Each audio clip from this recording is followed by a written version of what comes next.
It is a dark time in a galaxy far, far away. When the parents of Milo and Lena Graff are abducted by agents of the evil Empire, the children must undertake a perilous journey across the unknown reaches of wild space to rescue them, and to discover hope for the future.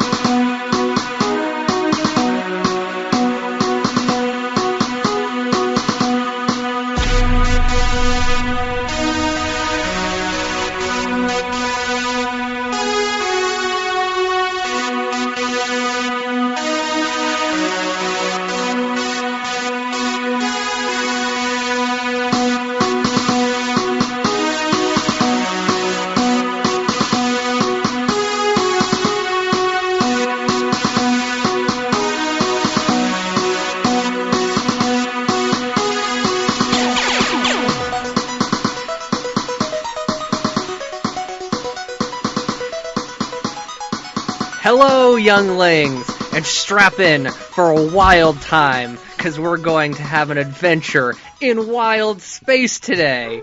This is the Star Wars Junior Novel Podcast, Padawan Library. I am Levi Paratic, and with me, as always, Tim May. I did it because I like chimpanzees best of all apes, and you, the best of all chimpanzees. I did it because I hate those who try to alter destiny, which is the unalterable will of God.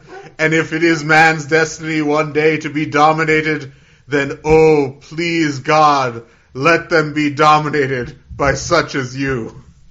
Hey, everybody. Incredible moment from that movie. All right, if you have no idea what we're talking about, we're, of course, continuing our title correlation segment here, our opening discussion. So this week we're reading Adventures in Wild Space, the Zero, the prologue, you should say, the Escape. And, of course, we're now discussing Escape from the Planet of the Apes, the third movie in the original Planet of the Apes saga. Indeed. There were so many options we could have gone with here. You know, The Great Escape, one of the great adventure movies of all time. Mm-hmm. You know, even like not a great movie, but like Escape from Alcatraz, fun. Or Escape from New York, Escape from L.A. Sure, plenty. But I did lots of research last year. Mm-hmm. To launch a potential Planet of the Apes podcast. Never happened, and maybe it'll happen eventually, but I just was like, I got a lot of good takes on Planet of the Apes that I want to get out there into the world. And this is a great venue to do it, because this...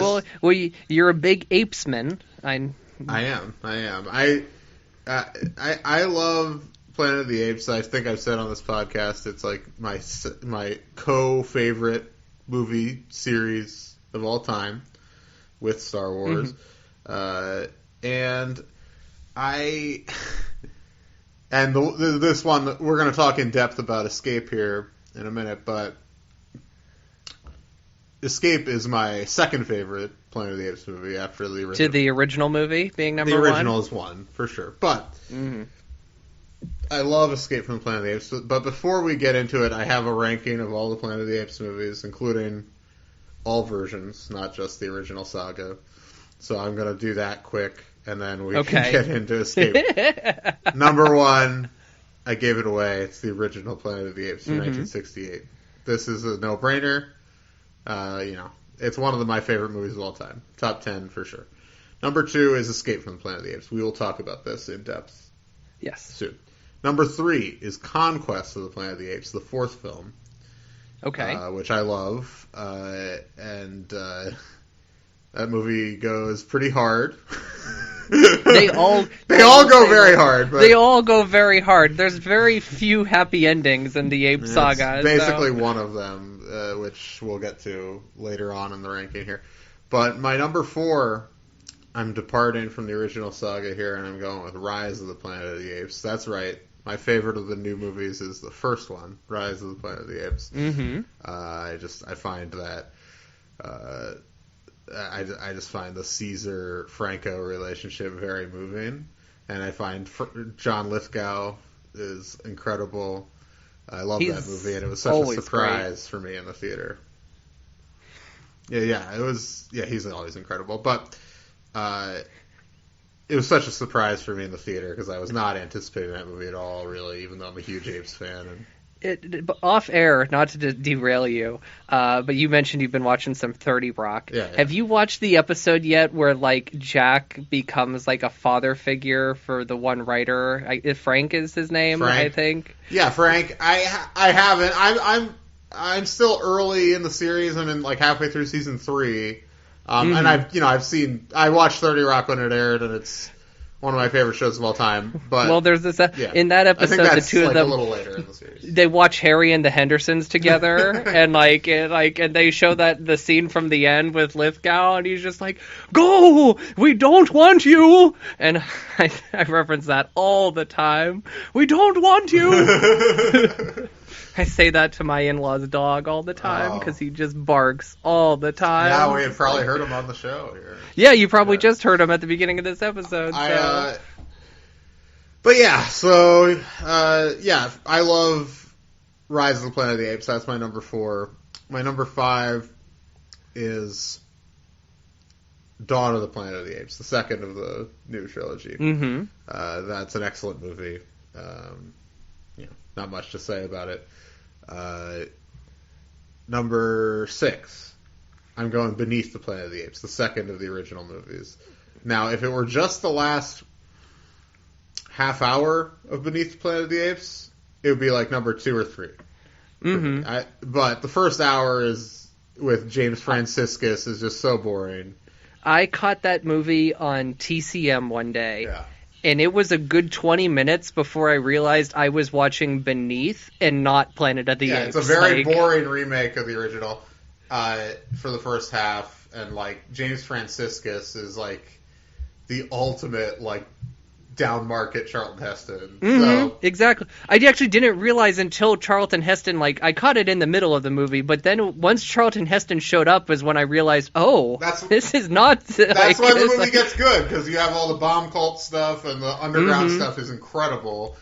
And the ending of that movie, there's never been a harder ending in the history of movies, which we'll talk about a bit when we talk about Escape.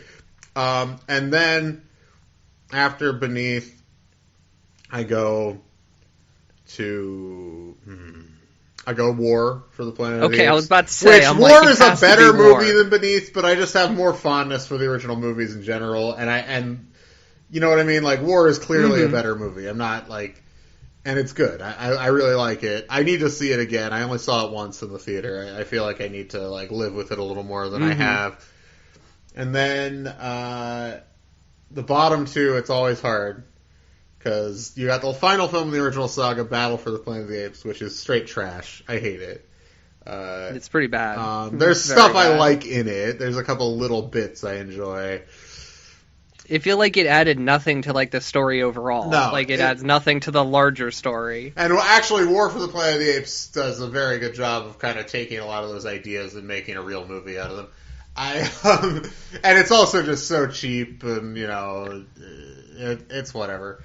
And then there's the Burton one, and I don't know which one I want to put at the bottom, because the Burton one I revisited a couple years ago, and it's a movie it's one of the greatest disappointments of my young life as a moviegoer. I was very excited for that movie, and I, like everybody, every reasonable person, I was deeply disappointed. It's bad, but all I remember from that movie is Giamatti going like, "Can't we all just get along?" That was in every TV spot. Like, yeah, no, of course.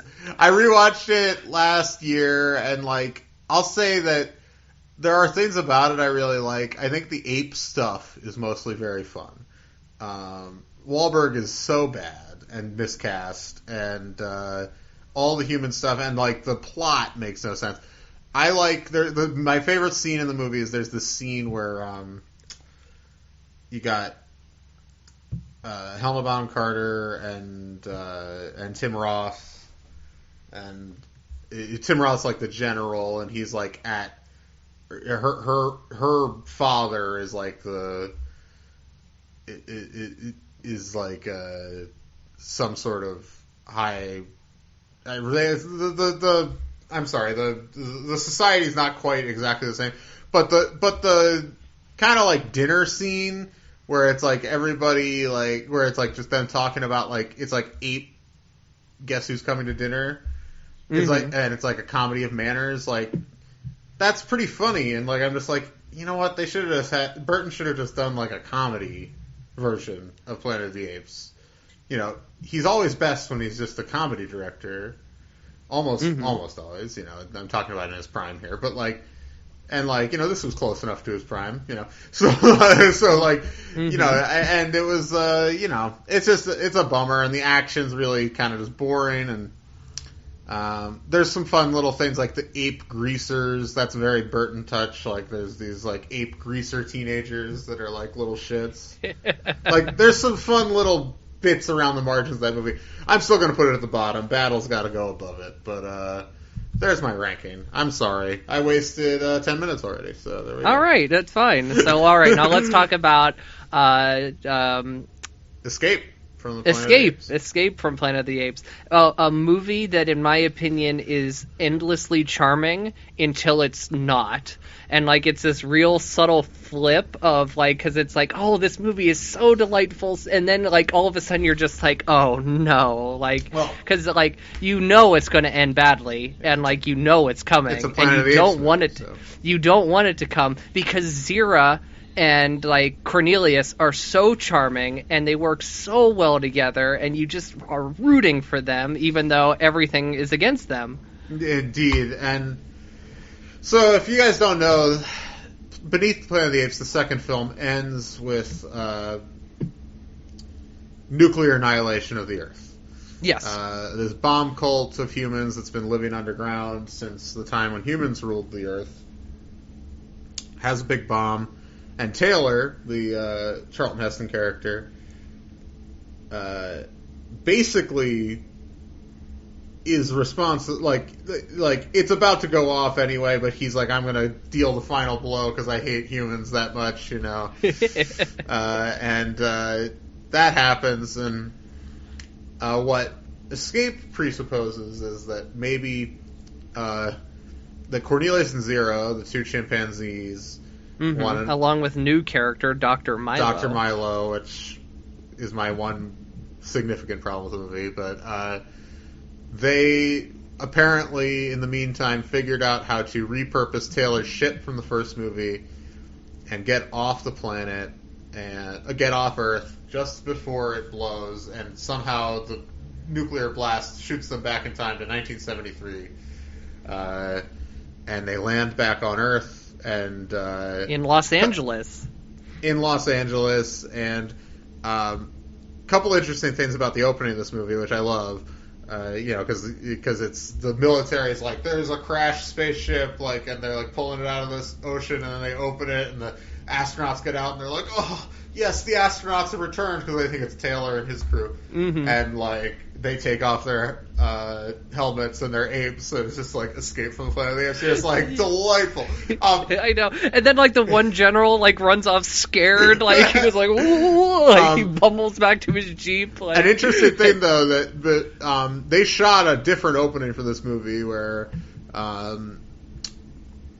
we see Cornelius, Zero, and Milo in the spaceship watching the Earth blow up and then get transported back in time or whatever. There's a whole sequence of that, but then they decided that it'd be, and they shot this whole sequence. That there's no like surviving footage of it, but they and so, but they decided it was better to establish the tone of the movie, like to have this kind of more like reveal, like kind of a silly moment, which I think was a good choice. Yeah, I like that too, and like the Jerry Goldsmith score. One of my favorite Jerry Goldsmith scores. It's so good. It's so funky at times. Well, there's and, the like, whole right montage at that sequence where Cornelius and Zero are being toured around Los Angeles, because eventually everybody finds out that they can talk and they become like little like celebrities, and they're getting toured around Los Angeles, and like they're buying clothes and stuff. There's this whole montage sequence that the music in that scene, I'm just like, oh man, it sounds like Mary Tyler Moore, like interstitial music, like, which I love. So, yeah. And there's that whole sequence is hilarious. But yeah, basically, it's kind of an inverse of the first movie in a lot of ways, where it's like they're, they're like in the Taylor role, and there's even like human equivalents of Cornelius and Zero from the first movie. There's what's his face, Doctor. What is that guy's name? I always forget. It is Dr. Lewis Dixon. Dixon. And Stephanie Branton. Yeah, because Zero's just Lewis and Stevie, like we can just tell them. I never really put it together. Most women who are called Stevie, like their names are probably Stephanie. I never really thought of it in my head before. I've never thought of that either. And I was I guess that's true. Yeah, I was just thinking about it this morning because I've seen this movie 100 times, so I'm just turning over 50 new things. Anyway, so.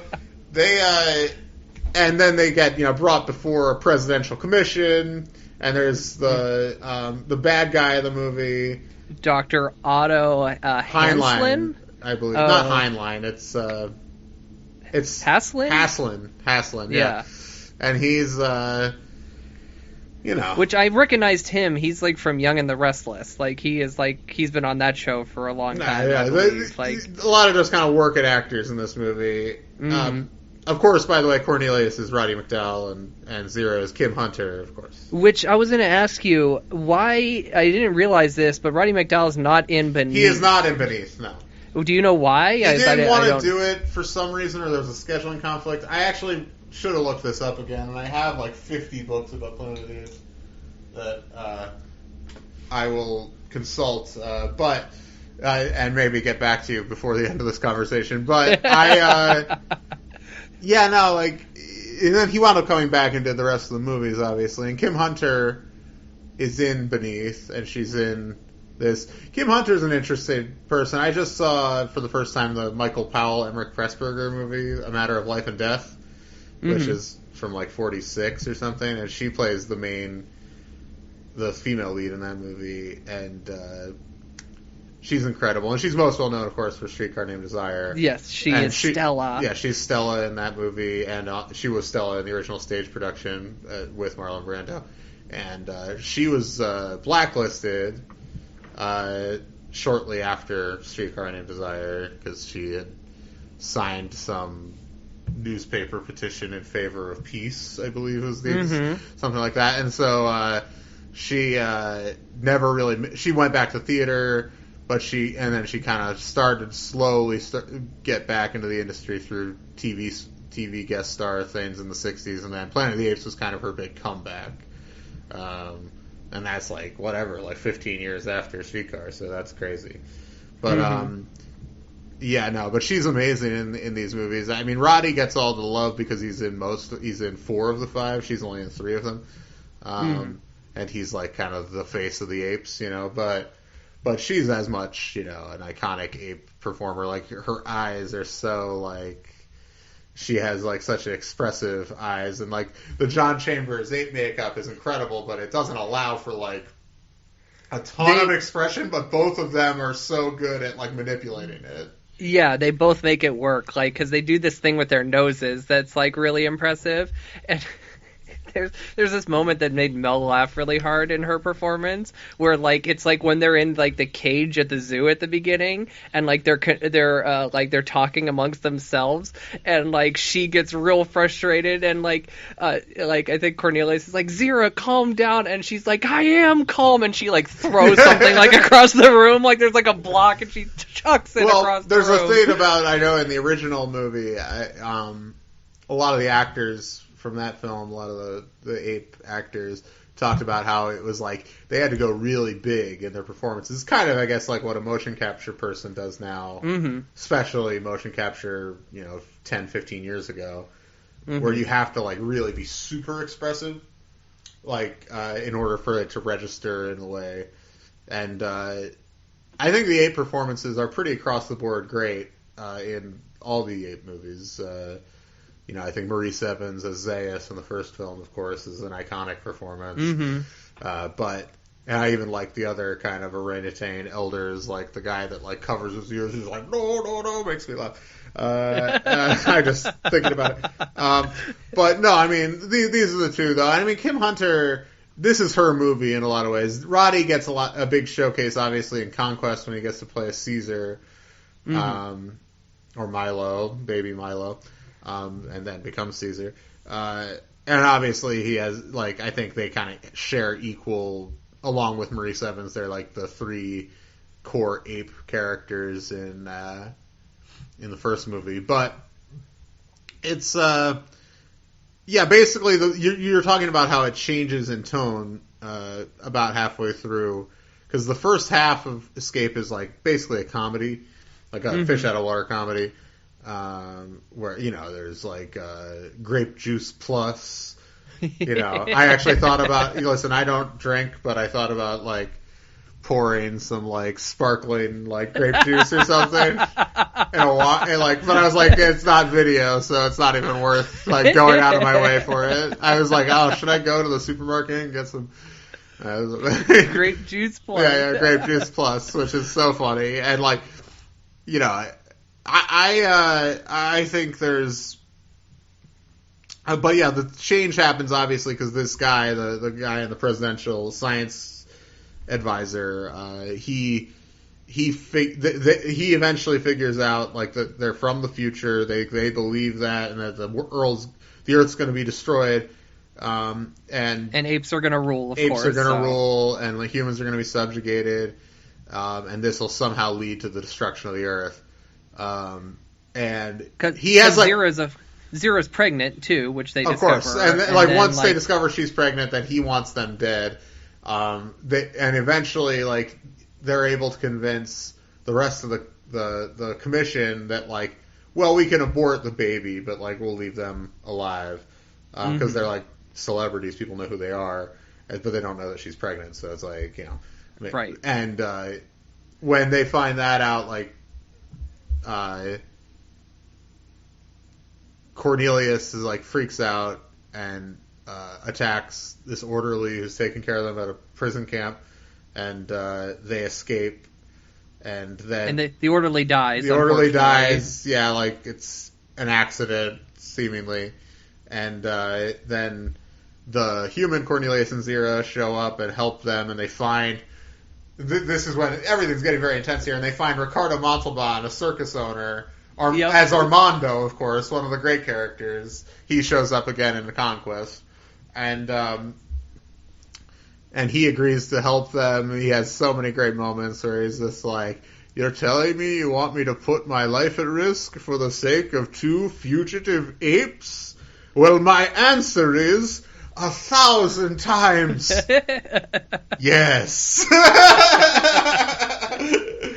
And then, and it becomes kind of, actually, it becomes very much like a kind of a nativity type thing where, he's taking care, it's like, he's giving them a safe place to have the baby while, and they even call this out, the president talks to the science advisor, he's just like, King Herod tried that, killing is and he was not well liked by history or whatever. Which is, and not only that, they also invoke that the Hitler concept of would you kill Hitler as a baby? Would you kill his ancestors? And then even the science advisor is just everybody's just I think I'll be out of office in 2,000 years when he's just and and the science advisor's just everybody wants to wait to do everything, and he basically and you're he rattles off all these things. It's tomorrow we'll worry about this, tomorrow we'll worry about that, and I was just well, he's right about that. Although he shouldn't be going after Cornelius and Zira.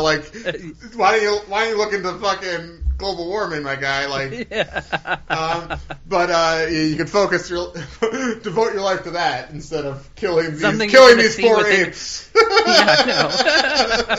They literally just came from space. They just came from the future. Oh. They had no intentions of landing here. But yeah, and then the movie basically ends where Cornelius and Zira are going off to hide on this ship while all these circuses are. And this abandoned oil tanker they go is where Dr. Lewis Dixon used to play as a kid. Yeah, I know. I love that. He was just I used to play there as a kid. Anyway, you got to get going.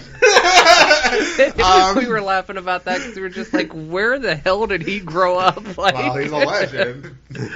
Dixon, man. Anyway, so basically, Armando, the circus owner, pulls the old switcheroo. He keeps the baby who they named Milo after. By the way, Milo, the doctor, gets killed by a gorilla in the zoo when they're first there. Mm-hmm. And then... Classic gorilla. Yeah, I know. Ugh, these gorillas. And then anyway, so they die. Like the scientist guy like shoots the baby, like because they have like a dumb like primitive ape baby right with them. He shoots the baby like in a blanket like 5 times. Yeah, he unloads on this thing. And yeah, the movie ends with like Cornelius and Zero die. And well, what's really dramatic about the scene is like, okay, so he shoots the baby, and then Cornelius has a gun, and he shoots him, and the guy, he goes like overboard into the water. But then what's so dramatic is then like Zero, who's been shot, gets up and then takes the baby and then like throws it in the water too. And then like Stevie has this reaction like, oh my god, like, and then Zero goes and just like lays next to Cornelius, and like Stevie and Dixon are like just like, oh, like we need to hold on to each other because this is true love we're witnessing. Oh, they also like, of course, like Zero kisses Dixon like earlier. Is just like, you're the second human I've ever kissed, and then Cornelius is like, seems interesting. Yeah, he kisses then Stevie. Goes to You're Stevie the first like, human you're I the ever first. kissed. You're the first. Which I love. Anyway, and then we. Well, also too, in that moment too, Dixon is like ready for the kiss. Like when she goes like, to kiss, he grabs her arm. Like he was so ready for that kiss. Obviously, Zero's a legend. But no, and so and then we find out that baby Milo is with Armando, and he starts saying "Mama" at the end of the movie. Which, by the way he says it is very similar to the way the doll in the first movie, the human doll that they find at the archaeological site, says "Mama." So like, it's a good kind of little callback. Anyway, I think this is one of the best, most inventive sequels ever made. Oh, I agree 100%. Because you know what? This was only the second time I've ever seen this movie, but the first time I watched it, I had no idea what was like the concept of the movie, and I was just so taken aback by how intelligent of an idea it is. Like there's no other like it's because like I see here on on Wikipedia, like it stated that Arthur P. Jacobs sent Beneath's screenwriter Paul Den a telegram concerning a sequel that read, "Apes exist, sequel required," is all that it said. Yeah, no, Paul Dane, he wrote Beneath also. He didn't write the first movie, but... and I believe he wrote Conquest also. I don't have it in front of me. That's what I think I saw on Wikipedia. I think he didn't. He didn't write Battle. Battle was written by the Omega Man screenwriters, I believe. Yeah, I know you don't like that movie. Anyway, we don't need to get into it. Overrated. There are like 3 people on Earth that even like it at all, but okay, whatever.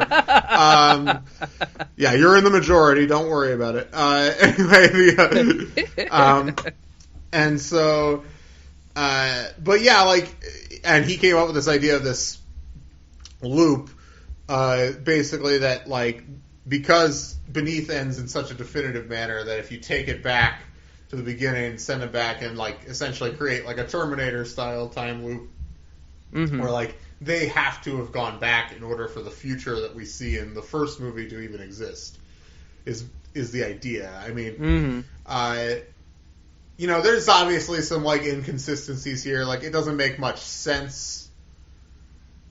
Like, there's things that don't make sense about it, but it, you know, like, I'm not a huge fan of Milo, Dr. Milo as a character. Like, you know, I don't like this character that we've never heard of before. Like, and also, like, we just saw Cornelius and Zero, like, in Beneath, like, not long before, like, and it's just like, you get the idea that the way they talk about this, that it's been in the works for a while, and I guess after the events of the first movie, I think there's about a year maybe between the first movie and Beneath, so maybe. But I was like, when watching it this time, like, I forgot all about Dr. Milo, and I was like, wait a minute, there's 3 people in this ship? Who's this third person? And, like, I don't love that he's named after Milo. I think it would have been better for them to be named after Taylor. I think without Milo doesn't need to be in the movie at all, really. No, he really doesn't. And if you cut him, then I think you get a better emotional payoff when they name the baby, if they name the baby Taylor. Because that's also the thing they're hiding from the government, and it shows you that they know who George Taylor is. I'll be perfectly honest with you, I didn't even make the Dr. Milo connection until, like, you brought it up. Oh, like, wow, it didn't even register with me that's where they get the name from. Yeah, well, you know.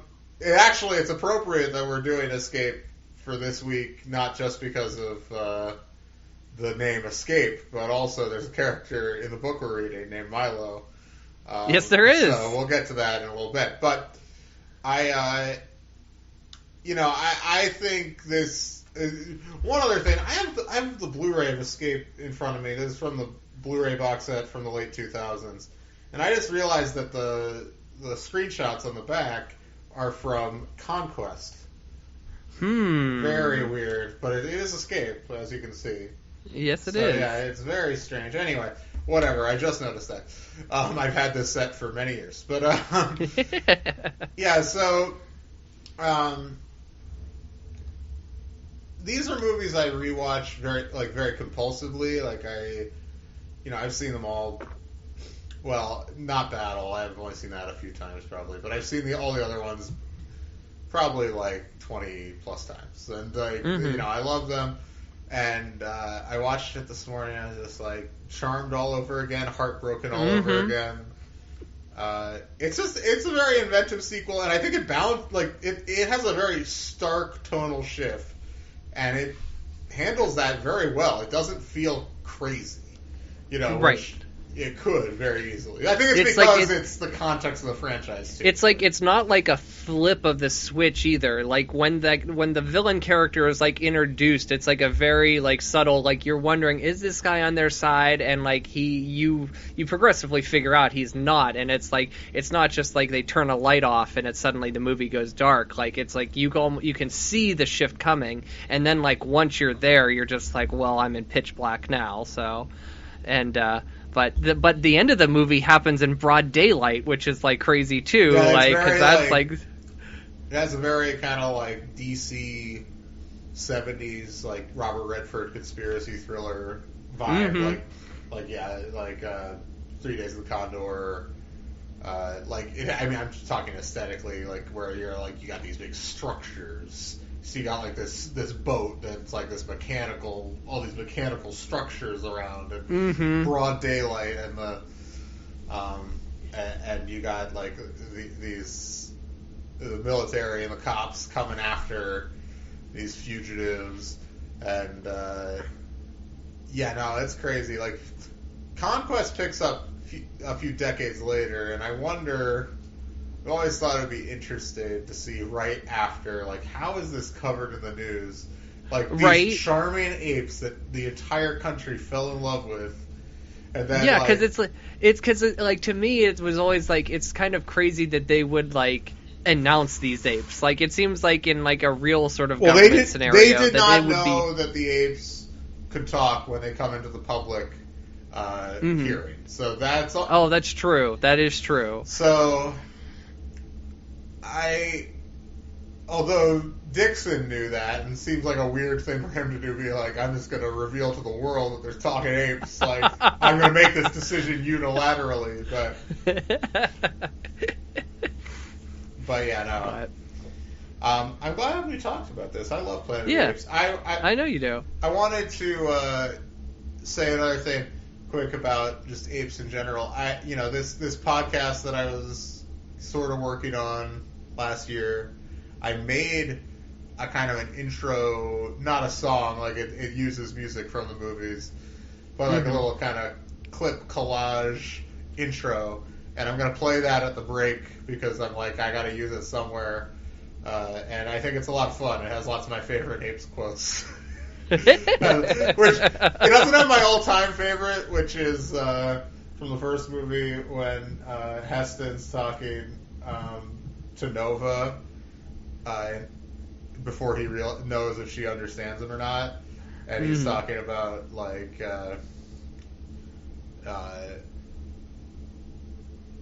he's talking about the female astronaut on the ship, and he's just like, have I told you about her? And they're like, he's just like, she was to be the new Eve. And then, like, with hot and eager help, of course. Which I was just like, so funny. It made me laugh. Like, it makes me laugh every time I hear it. Which I think Heston's amazing in that movie. But and I like him, especially like in the 50s, from the 50s through like the mid 70s. I love Heston, but he's one of my favorite. Just like truly. There's no one like him, you know. He's entirely singular, you know. He is one of a kind. So, you know, So, enjoy this. Do you have anything else you want to say about Skate? Well, I think we need to talk about next week, because next week the snare, we're doing I believe, right? The snare, and I hadn't thought about this actually. Okay. Okay. Have you looked up anything? No, I haven't. I've had two ideas. One involving, I don't know what, but like somehow involving like a snare drum. A drum of some sort. We could figure out something with that. Or we each research snare making techniques, and we both bring to the show what we think is the most effective snare. I don't know. I have no idea what else to do. I can get on IMDb right now and like search snare, but I know I'm not gonna like find anything. I feel like there's nothing. I can't think of anything. I completely forgot to talk. We should have talked about this off the air, but we should have. Yeah, no, I think there's. Oh wait, let me see if there's like an album. Yeah, let's see here. But yeah, no. Well, we could watch Drumline if we want to talk drums. Oh, drums. Yeah, I guess there's lots of drum movies. Whiplash. That new movie, Sound of Metal, I believe. Yeah, Sound of Metal. Yeah, everybody raves about that. Didn't get nominated. Disgusted. Didn't get nominated for Best Picture at the Golden Globe, so we'll talk. That is literally the thing that means the least in the world. So. Well, we'll discuss that when we get to Junior Jedi Knights, the Golden Globe. So. Yeah, I'm looking on Spotify to see if there's any albums with the word snare in the title. Ooh, there are, but nothing we can talk about. Like I'll just. Oh man. We've like all of a sudden we've like got ourselves into like snare. What? Okay, snare is like a trap, right? You know. Yeah. So that's a synonym for. Think about things with trap in the title, or. All right. Okay, we could do that. We could watch a Saw movie. Let's watch maybe. Death Trap, that one Sidney Lumet mystery movie with Michael Caine and Christopher Reeve. How about that? Okay. That's what I've heard of. Can you stream that anywhere? I'm gonna look. So that's. Let's see here. I mean, I'm sure it's available for rental at least. But. Yeah, probably. Where to stream Death This is Trap. Incredible radio. Everybody's enjoying this. I know, everybody is on and the I'm edge not of their cutting it seat. because we're recording too late. Okay, it's apparently on Hulu Premium. It's on Sling Premium, and I think you can get it on Amazon. Let you me have check Hulu here. Premium, right? Yeah, I do. I'll figure out you that. can you can rent it. You can rent it on Amazon. I'm fine with that. Death Trap. We're doing that. Yep, Death Trap. Death Trap from Cindy 1982, Lumet. Right? Yep, 1982. I got the year. Yeah, damn, that was good. This is a suspense comedy, the English language, if you didn't figure that already. It's Michael Caine and Christopher Reeve, right? Yep. That's cool. That's interesting. Yeah, it could be. It's going to be fun. It might be fun. All right, so next week, Death Trap. This week... Along with The Snare. Yeah, along with the snare, Adventures in Wild Space. This week, we are starting Adventures in Wild Space with the Prelude book, The Escape, which we'll talk about after this break, and you'll hear some fun Planet of the Apes quotes in the break, so stay tuned for those. Beware the beast man, for he is the devil's pawn. Alone among God's primates, he kills for sport, or lust, or greed. Yea, he will murder his brother to possess his brother's land. Let him not breed in great numbers, for he will make a desert of his home and yours. Shun him. Drive him back into his jungle lair, for he is the harbinger of death.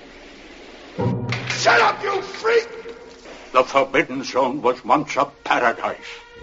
Your breed made a desert of it ages ago. Imagine me needing someone. Back on Earth, I never did. Oh, there were women, lots of love making, but no love. That was the kind of world we'd made. I reveal my inmost self unto my God. I'll tell you one thing that every good soldier knows. The only thing that counts in the end is power. Naked, merciless force! Cornelius, as an intellectual, you know damned well the gorillas are a bunch of militaristic nincompoops. And if it is man's destiny one day to be dominated, then, oh, please, God, let him be dominated by such as you. He spoke a word which had been spoken to him all time without number by humans. He said, no.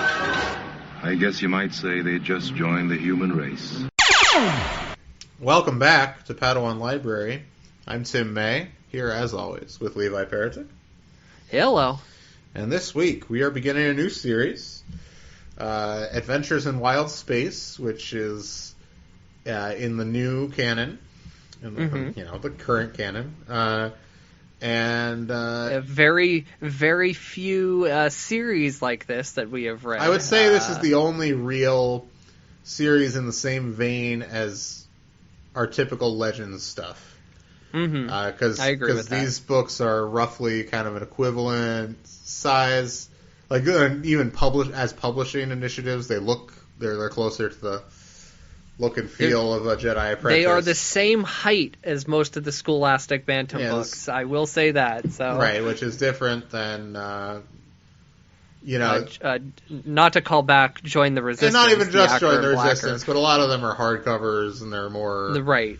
They're trying to be nice, handsome productions, But this, there's a little more down and dirty. And what's interesting about this is that this is, The Escape, which is kind of a prelude, not even novella, like just short story, basically.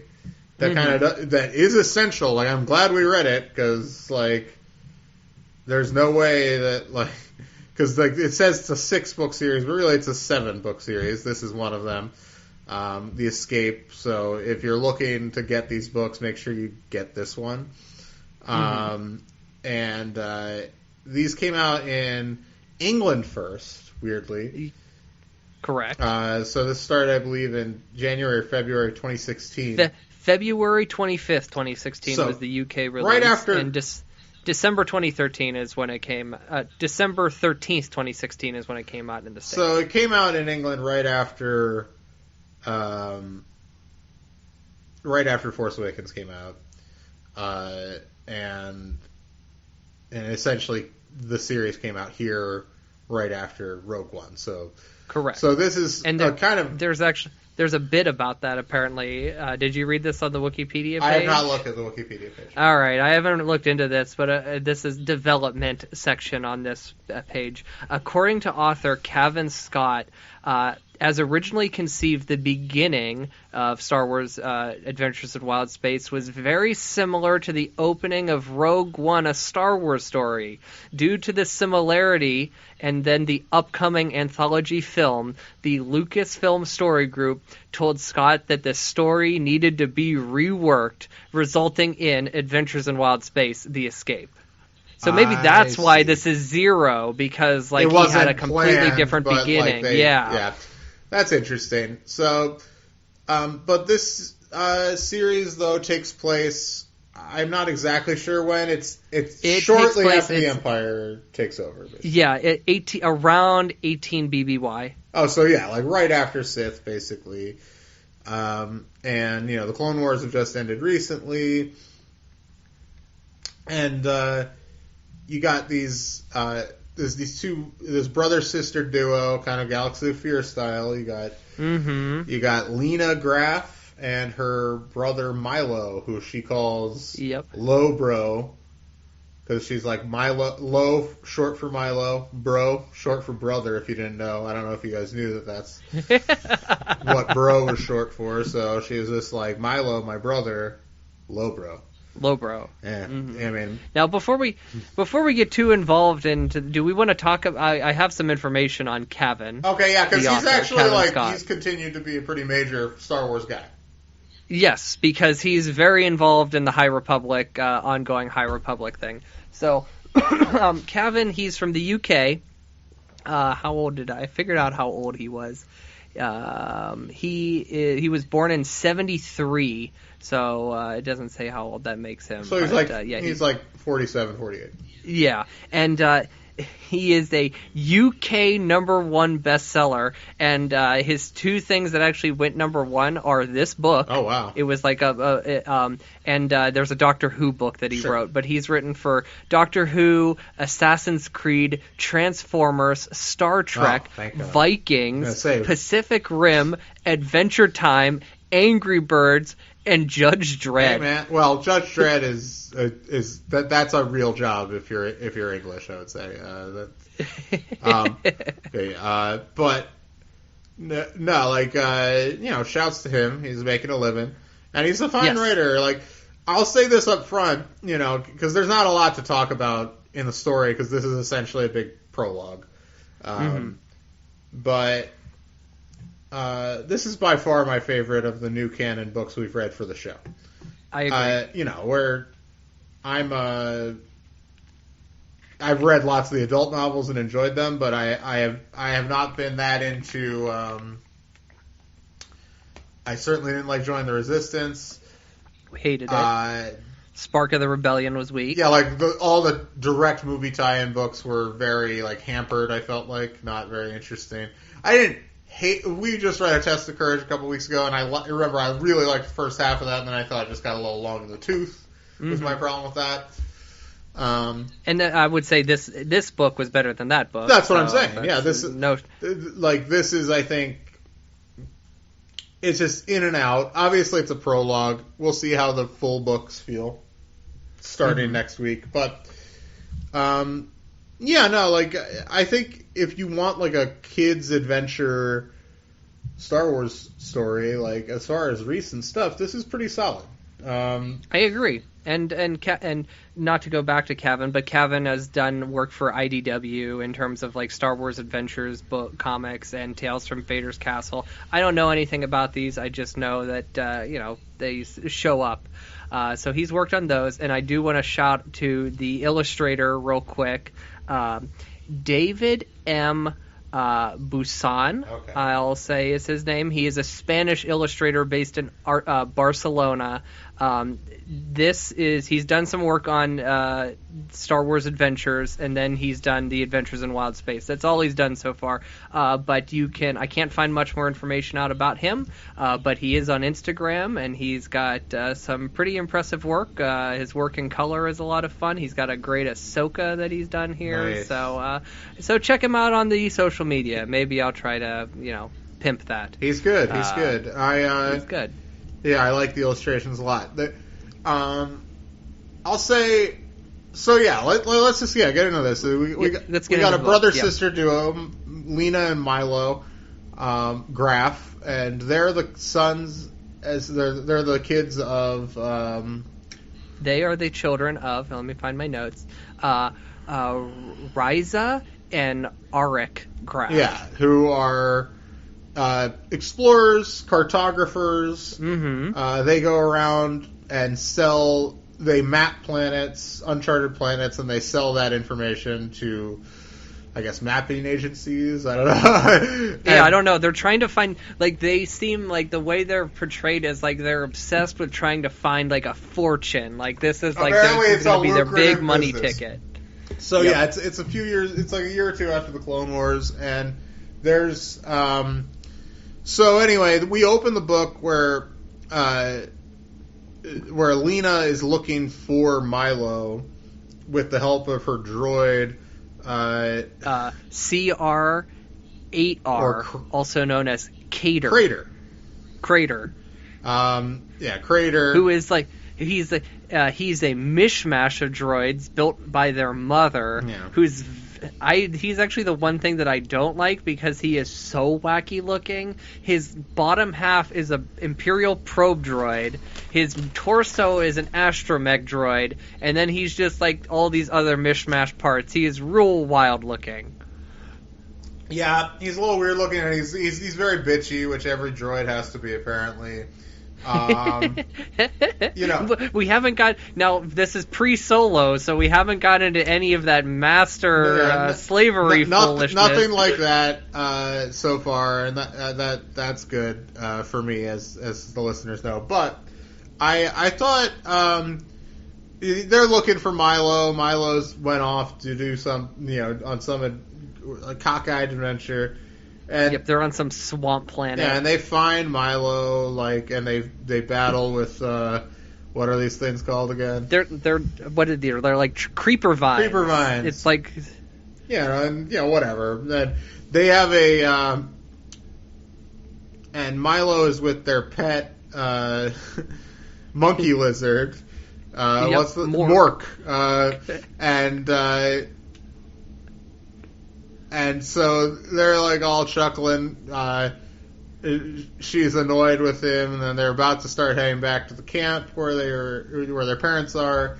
And Crater, the droid, gets a transmission from an encrypted message from their parents, and they're like, "Huh, that's weird." And then and it's also in some crazy dialect that he has to decode, which isn't decoded, I believe, by the end of the book. Still, no, it's actually only 2% decoded by the end of the book. Which is crazy. So anyway, they head back to the camp. Camp is abandoned. They're like, "What the hell is going on? Where are our parents?"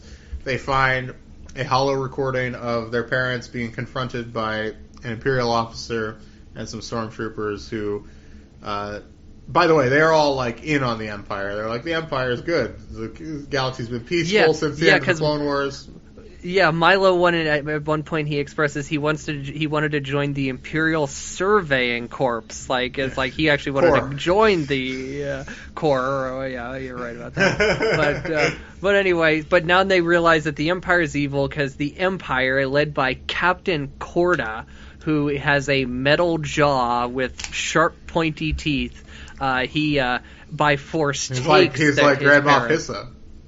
Yes, he is. He's a lot like Grand Moff Hissa. I think they're trying to go with a Darth Malik kind of thing with him. But we all know the truth. The OG Grand Moff Hissa. That's... Yeah, the sharpest of teeth. So. But anyway, their parents are taken, and then they find out from the holo recording too that because their parents mentioned the children. That Corda, he orders the stormtroopers to find the children and then to also destroy their ship. I don't have the name of their ship written down. I probably should have wrote that down. Oh, it's keep talking. Oh, I'm looking at my notes here. I should have looked at these while we were intermittently talking about Cavan Scott. But Cavan, on his website, he claims that he was on the writing team for the, of course, loved game show Star Wars Jedi Temple Challenge. He claims. I'm sure he was. What are you talking about? Why are you like this? I didn't watch the credits for an episode to catch. Oh, Calvin Scott. All right. Anyway, the ship's the Whisper Bird, by the way. Oh, okay. All right. So but anyway, they're gonna go try to find the ship. Right. Yeah, they were trying to beat the Empire to the ship. Right. That's what it was. And the ship is inside a cave, and they wind up encountering the Empire and with these stormtroopers, and the stormtroopers trap them inside the cave, and the cave's set to explode.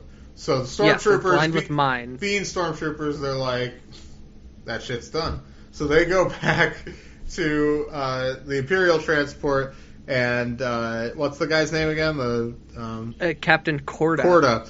And Corda has their parents watching his communications, and they're like... Yeah, and they're also, like, chained to the wall, too, here, like, in this moment. Right, yeah, like, they're chained to the wall, and they're watching, and they're like, yeah, man, they're trapped inside, and that shit's gonna blow in, like, 10 minutes, so they're fucked.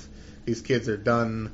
And so, but they get inside the ship, and they, like, and Lena pilots the fuck out of the ship. Using echo mapping, they're able to chart the inside of the cave and fly a way out. And they're in like an Imperial shuttle, the Whisper, whatever. Yeah, it looks Whisper like an bird. Imperial shuttle. Imperial shuttle, but without the big fin on top. It just has the wings that fold down. It's kind of a cool ship. Yeah, I agree. And but they're able to make it out. But they're like running, like the explosion's gone off, and they're outrunning the explosion. So like, the Imperial transport leaves. Their parents think that they're dead.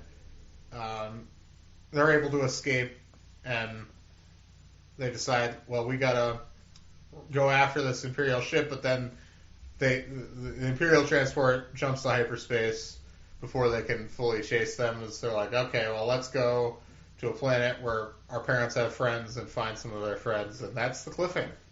Yep, they're going to planet Thune. Thune, yeah. Thune. So that was it. Listen, we probably could have lumped this in with the first book and just done them both in one week. But well, being that we last week discovered this book existed only last week. Yeah, we didn't know it was so short. Apparently the print version's 42 pages. So... Right. Yeah. We could have, but we got to have an extended talk about Escape from the Planet of the Apes. Exactly. And next week we're going to have an extended talk about Death Trap. Indeed. And then also, too, so our tentative schedule has, of course, changed. But we're going to do, we've done this. We're going to do book 1 and then book 2, which book 2 is entitled... The Nest. The Nest. And then we'll after that we're going to jump to Junior Jedi Knights for the Golden Globe in our Golden Globe spectacular episode. Still don't know what we're doing for that yet. I'll get back to you. Yeah, okay. And then we'll do the two book 2 and 3 of Junior Jedi Knights, and then we'll finish this series. So we'll do a whole 4-book run of this series. So that's what we haven't planned in our heads beyond that, but for now. That's all we're going to talk about. If you were wondering what we're doing, because you're just like, oh, the Golden Globes episode, it can't be interrupted by the fact that they didn't know about this book. That episode's airing before this year's Golden Globes, right? This Friday before? I think, yeah, it's good, before. Good, because I have no interest in talking about the current year. I want to just go find, like, some obscure Golden Globe ceremony from, like, 40 years ago. We'll see what happens. Anyway, this book, though, yeah, like I said, like I actually had a pretty good time with it. There's not much to talk about because it's so short, but I thought it was pretty fun. The characters were fairly endearing. I think the setup for the series is very interesting. The kids chasing after, trying to save their parents from the clutches of the Empire, and I'm gonna go pretty strong on this. I think it was like a 7.5 out of 10. Nice, a solid, very like entertaining Star Wars experience. Yeah, I've had really no issues with this book, other than the fact that like I don't like Crater, because I think he's just too mishmashed of a droid. But that's like the least of their problems, and like that's not going to factor. He's also by far the least annoying droid we've encountered in a new canon young readers book. I feel like. Yeah, I agree. I mean, the only thing that was like I opened this book and I started reading it, and I was just like, oh boy. Just another couple of kids lost in the galaxy, but it's very Galaxy of Fear. It is very Galaxy of Fear, but Galaxy of Fear has lows too, so lots of lows. But I am hopeful for this series too, so I will go with an 8 for this book. So there's nothing really wrong with this book. So we're gonna hope Kevin he keeps it up, and then we also have 2 authors on this series. Tom Huddleston. Huddleston, who I think is somehow, the two of them know each other because they're both English and they've both like worked on a lot of the same properties. If you go to Tom Huddleston's website, you can see that. We'll talk about that when we get to book 2. Also, randomly on his website, he has a picture of, Tom has a picture of himself with Jeff Bridges posted prominently on his website. Doesn't explain why not, but good for him. So, all right. I mean, if you're in the same room with him, you'd want to get that photo anyway. Of course. So It's like, god damn, fucking Fabulous Baker Boys. That is a good movie. I just thought I'd go with something from the side. Well, whenever we get to Tom's first book, maybe we can watch that. So that's a really good book. Really good movie. Anyway, so that's about it. This is going to be a very short episode. Although I guess we talked for like 40 minutes at the top. So. Oh, about apes. It's still going to be over 2 hours. Oh, 2. No, it's going to be over an hour still. All right. Next week we're doing Death Trap from 1982. You can rent it on all the major online movie platforms. And we're covering The Snare. Book 1 of Adventures in Wild Space. Yeah, I gotta figure out how I'm gonna title this episode. Maybe just call it Wild Space 0. Or something like that. Well, I'll figure it out. All right, so we'll be back for all that shit next week. Yep, until the books are due back. The library is closed. Padawan Library is hosted and produced by Tim May and Levi Peretic. It is edited by Tim May. Our theme song is by The Astral Project. Our artwork is by Freddie Funbuns. Padawan Library is copyright 2021. Tim May and Levi Peretic. All rights reserved.